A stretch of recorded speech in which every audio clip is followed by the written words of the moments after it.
Hello! ఎలా ఉన్నారు? ఏం చేస్తున్నారు? పాలక్ పన్నీర్ అందరికీ తెలుసు కానీ, దీని బెస్ట్ కాంబినేషన్ ఏంటో చెప్పండి నాకు.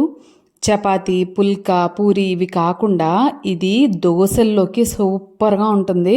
అలానే ఇడ్లీలోకి కూడా చాలా బావుంటుంది. ఎప్పుడైనా ట్రై చేయండి. దోస, ఇడ్లీ అనే కాదు రవ్వ దోస ఇట్లాంటి వాటిల్లో కూడా ఇదొక బెస్ట్ కాంబినేషన్ అనమాట. ఈ ప్రాసెస్ అంతా చేసి నాకు అండర్ 15 మినిట్స్ 15 మినిట్స్ లోపు మనం పల్లి చట్నీ చేసుకునే అంత టైంలోనే చేసేయొచ్చు చక్కగా. కాకపోతే ఒక పర్టిక్యులర్ స్టెప్స్ అనమాట. ఫస్ట్ వేడి నీళ్ళల్లో పాలక్ని వేసి బయటకు తీసేసి అది గ్రైండర్లో వేసి బ్లెండ్ చేసుకునే టైంలో ఆనియన్స్ని మంచిగా బటర్లో ఫ్రై చేసేసుకొని గార్లిక్తో పాటు ఇవన్నీ కంబైన్ చేసేసి 5 మినిట్స్ కుక్ చేస్తే అయిపోతుంది. ఫుల్ వీడియో పెట్టేశాను చూడండి. ఆల్రెడీ మన దాంట్లో 2 సార్లు పెట్టుంచాను. బట్ ఈ కాంబినేషన్ ట్రై చేయండి తప్పకుండా. అండ్ మన ఛానల్ని please do like, share and subscribe.